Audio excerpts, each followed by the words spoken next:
Hey, Rigsters here, back with another Forza Horizon 5 video. Today, I'm going to be covering a Rally Tune to A-Class Chevy Corvette ZR-1 from 1995. So in this particular video, I'm going to go into like a more detailed overview of a Rally Tune. And then on another video, I'm going to just drive it around and stuff. So, what is rallying? Rallying, well, it's not really as simple as just saying what is rallying, but you want to do tires first for rallying. And the reason why you want to go to tires first is because this will determine your budget for all the other parts you'll do if you want to tune a car for rallying. And in this case, I want to keep it in Class A. As you notice, the rally tire compound does add a noticeable amount of grip. When you start from, like, say, 0.95, you go from 60 to 1.13 at 60 miles an hour. And at 120 miles an hour, you can quarter 1.15 G. Now, you might be saying, well, that's just gibberish to me. Well, that really plays an effect when you drive at those speeds and you try to take corners. The reason why you want to do rally tire compound is pretty simple. One, it adds more grip for dirt and off-road expeditions. And two, when you go back on asphalt, you still get a grip advantage over the stock tires, but it's not so compromised that you're going to be slower on normal streets. Some people say to put off-road race tires for rally. It's not really ideal for rally races because a lot of times you will be on asphalt, and these tires, as you've noticed, they're also really aggressive, which means like suited for off-road aggressive kind of compound. They don't grip very well on asphalt, and that kind of simulates in real life what off-road tires do. They're really good for extreme off-roading, mud, snow, you name it, depending on the rating of the snow rating on the forced tire. So you just want to slap on rally tire. That adds a lot of points to your build. So you always want to start with that first if you want to be really competitive in the rally setting. Next thing is track width. I recommend, for at least if you're converting a rear-wheel drive to all-wheel drive build, which is what I'm going to be doing for this particular car, is to start with just one track width for the rear and one for the front. The reason why I don't recommend maxing it out is because you want your car to still be very responsive, but you don't want it to be so responsive that you fishtail the whole time. The next thing you want to do, if your car is rear-wheel drive, is consider, it's not mandatory, but I would highly recommend for most all-wheel drive builds, if you want to be competitive and not do it for memes, convert to all-wheel drive. The reason why you want to convert to all-wheel drive is twofold. One is historically, and also for most rallying at higher levels in the championships, they use all-wheel drive because there is a lot of traction advantage from the accelerative spectrum of cornering and handling when you're trying to go fast in terms of accelerating versus rear-wheel drive, which it's not uncompetitive, but you're going to be spinning your tires more often mid-corner when you want to just get traction and go. That is why a lot of times, still, at least in the rallying part, that front-wheel drive and all-wheel drive is more commonly used in Forza. If you want to practice the fundamentals of rallying in the game, at least, the next best drive system, in my opinion, for rallying is front-wheel drive at the lower horsepower end, like, say, Class A or lower. Anything above Class A, if you're doing front-wheel drive rallying, is just for memes. It's not going to be very effective, but you can do it. It's just, you want to be more efficient, you do all-wheel drive. Engine swaps, the only one I've noticed that really helps, per se, is the engines such as the 6.2 liter V8 for stuff like the Corvette. What's another one? Another good one to consider well, this one doesn't have it. There's like a Turbo 4 Rally conversion engine. If you get that as an option, you want to take like an old car to rally in, but it has like a really weak engine, and you want to go faster in a straight line, but not be too memey about it, the Turbo 4 Rally is still a good choice in this game. However, the Corvette does not have that as an option. At least this particular one. Next thing, aero. You could put aero on this car, but it's not mandatory, and plus it looks ugly. But you could do that for the front. Aero's not really... I mean, the Force of Wing usually makes a lot of cars look more hideous from a cosmetic perspective. It can help, but it's not really worth the cosmetic penalty, in my opinion. It just makes it look more hideous. But each to their own. If you want to do that, it can work and help. Next thing that's always worth it, regardless if it's rally or not, is putting on race brakes. Race brakes allow you to tune how much load you want to put on either the front or rear, and it's also very preference driven, but is always a good choice for if you want to go around corners and stuff. And it's not, I mean, it does cost 10 points on average, sometimes 12, but it's useful. I highly recommend that the bare minimum is rally tires and brakes, because who doesn't want to stop safe? Springs and dampeners, probably the third most important thing. It usually doesn't add PR to a lot of cars, but occasionally it may add like maybe up to like 2 or 3 points. In this case, it doesn't add any. The reason why you want rally springs, besides it doing like a lowrider hydraulic jack jump, which looks pretty hilarious in certain cars, is not just the extra ground clearance, but it adds more stability off-road, because the suspension of where my mouse pointer is, this wheel and tire right here, if you go from stock, if you go over rough terrain and bumps, this wheel is going to constantly do this the whole time. You don't want that. You want something where you get the springs and suspension to compress and offload without hitting the bump stop or the wheel well. So you actually have stability and control. In real life, it also would help you from getting rocks and stones getting stuck under the wheel well, which would be quite disastrous. Roll bars, I usually put maximum. It's a preference thing. Some people do sport just to save the cost. They do usually reduce weight, though. The race ones in particular goes from 3,604 to 3,599, for example. And you do pay 1 point for that for the front. Recommend to do that.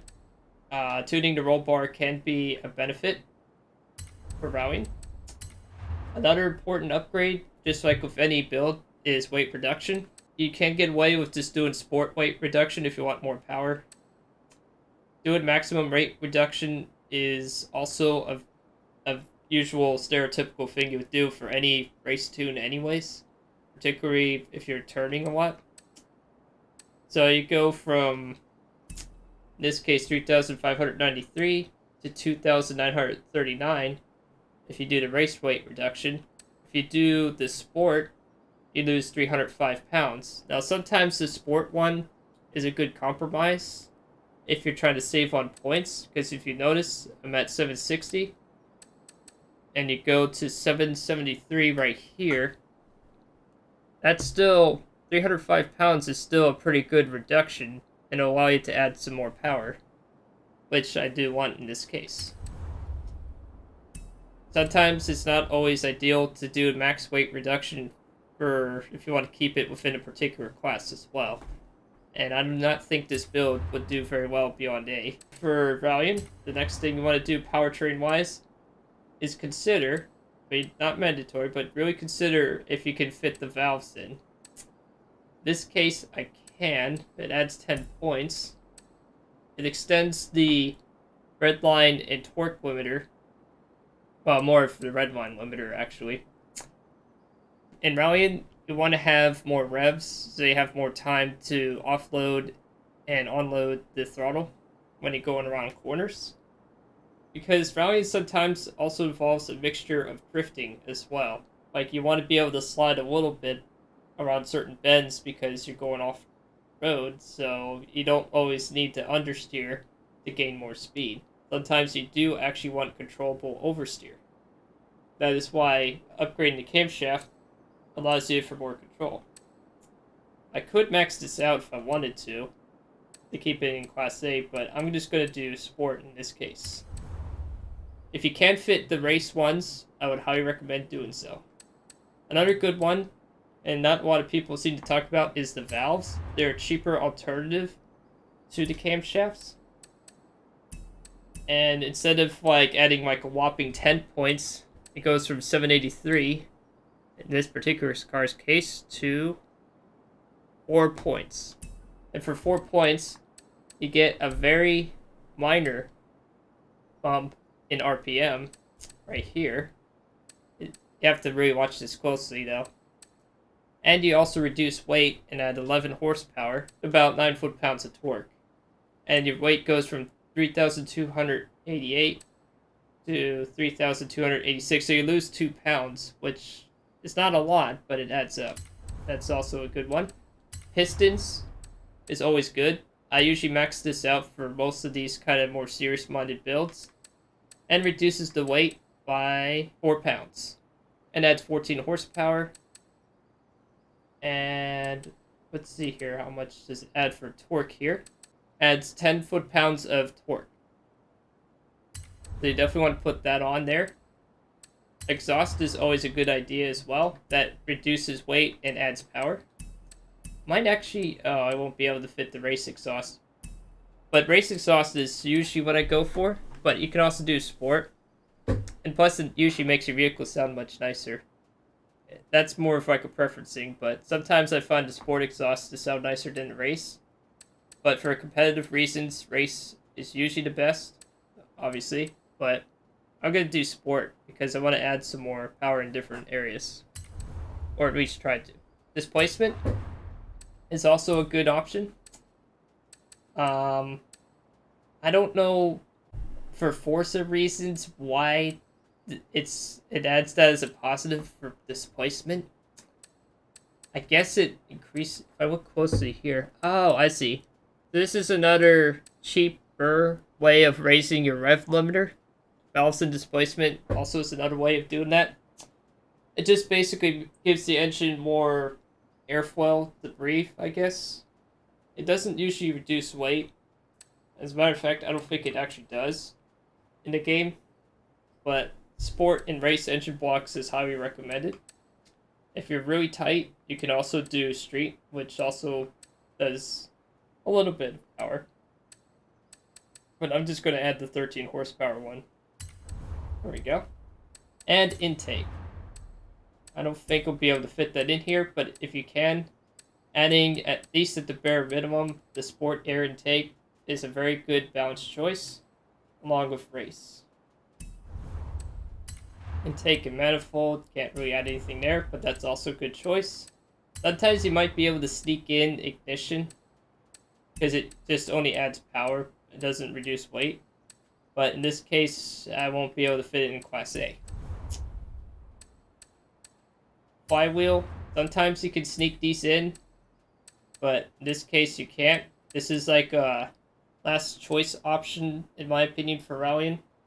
But if you can fit it in here, try to get the highest flywheel you can for the most weight reduction. I don't know what it else otherwise does in the game, per se, but I have heard that it might help with the engine response, but I have not tested that yet. But that would be as a future possible idea to see if the flywheel, outside of reducing weight, actually does anything else besides just reduce weight, as it says. That would be actually a cool experiment. Alright. So, of course, you just buy this as usual. You go for this particular Rally Tune build. That's actually some decent numbers. And since I want to keep it in Class A, that is the most I can do. And I'll see you on the track for an example tune. Now we're at the track, so here's some quick tuning tips to do. By default, with the race transmission, definitely want to lower that to like a higher end of top speed, because I was hitting the rev limiter pretty often. So I'm gonna lower it to say 280-ish. Yeah, 280 would probably be a good start. Some tunes by default will favor acceleration too much for rallying to the point where you never actually go faster. So you want to make sure you put that a little bit towards speed, because sometimes the default one makes the gears way too short and you'll be bouncing off the revs. Alignment, I find personally with caster for alignment, I usually will start at 5.5 instead of default 6.5, because I find it tends to make the car slide too much for what I like doing. I like my cars to be tight, which means tend to understeer in the turn more often than loose, but I don't want to make it to the point where I can't go around any bend. Both bars are going to keep default, but if you mess with the front ones more often than the rear for rallying, I have noticed some advantages of making it either stiffer or softer depending on preference. Springs, I'm going to keep this on default for now, but for some cars you can actually lower the ride height for maximum. Since it's set 7.2 inches, it doesn't really give me a whole lot of room to play around with, but it usually is okay to keep it near the highest or at the limit of how high you can make them, just to start out with, and then you can tinker with that in due time. Dampening. Now this one is even trickier to troubleshoot, because you have to do a compromise of making it soft enough that if you go over rocks and pebbles, you're not bouncing up and down the road at speed.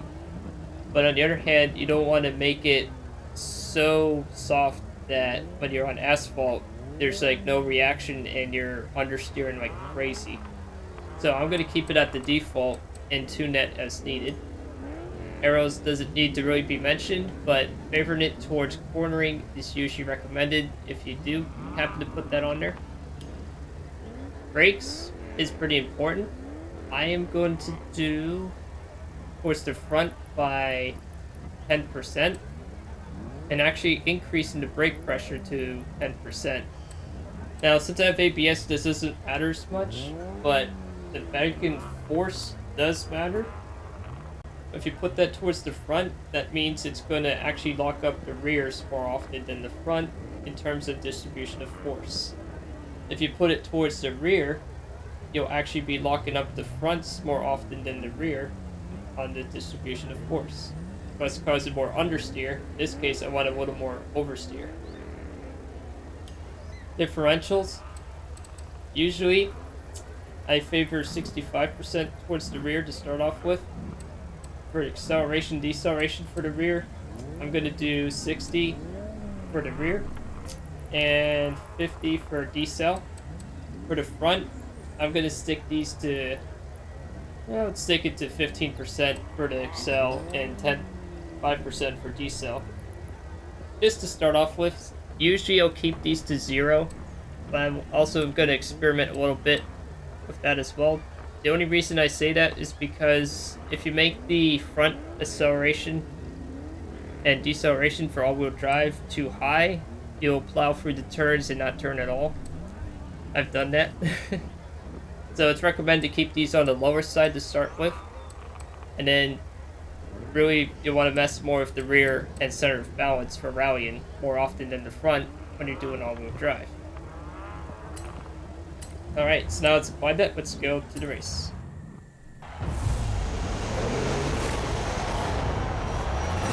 Okay. And this should be a pretty interesting race. Hopefully there's actually some dirt here to demonstrate some of the tune as well.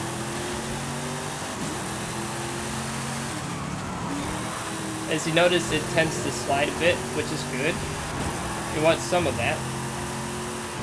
Hoping that there's actually some dirt on this race, because sometimes, believe it or not, some dirt races have so much asphalt that there's hardly any off-road section. And since it's a circuit, I Could be seeing some dirt here. Usually good.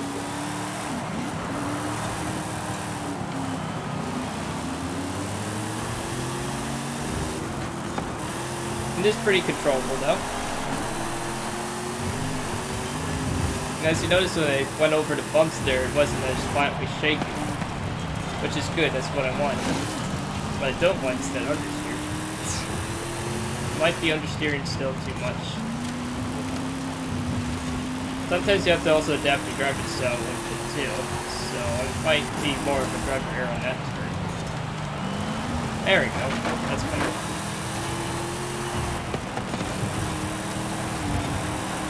Just feed it some gas here. There we go. Might have the brakes too high pressure. It might be locking them up too much.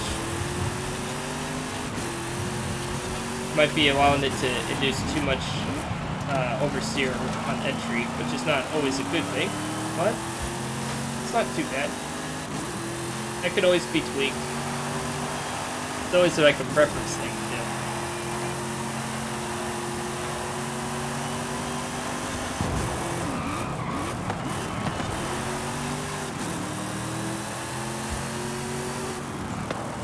I just love the sound of this V8 as well. It just sounds so nice.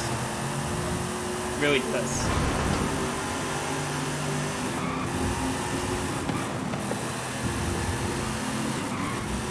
I'm trying to pass this Ford Crown Vic as well, which you can buy in this game. That used to be a rare car award in the previous Forza edition.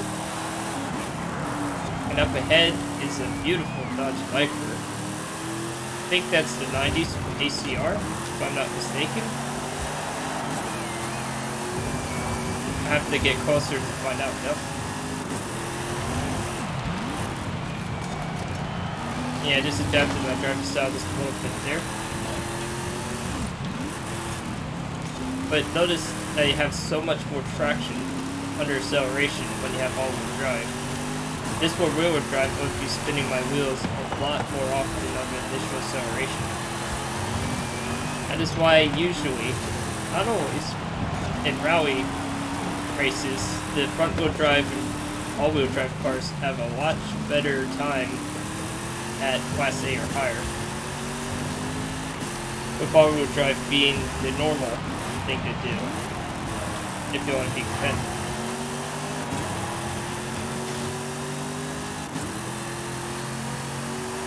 So far, so good. I still like most of the setup I put on this tune. And also it takes time to adapt too. I mean, I'm so used to driving street tunes, so much so that I almost forgot some of the fundamentals of rallying.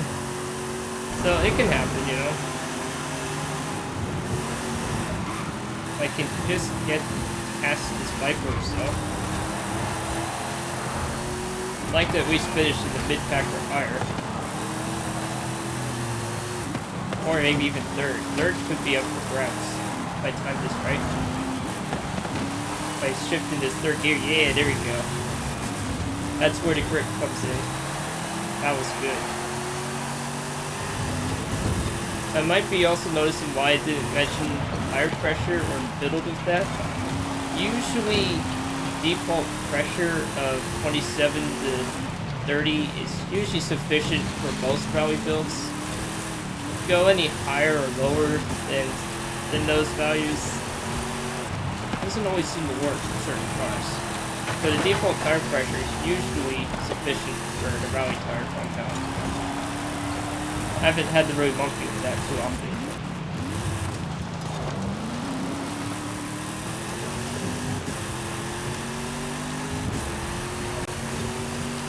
And now we're in third, which is nice.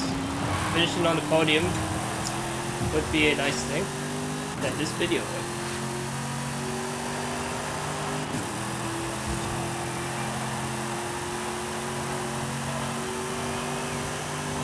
There we go. Not bad for a first outing.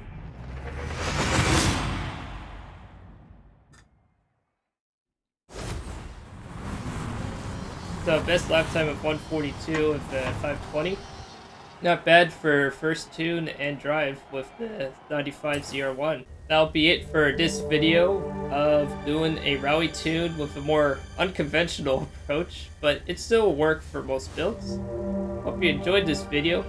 On the next one, I'll probably do some more detail on the 95 Corvette or some other things, so stick around and see what's what in the world of Forza or other games.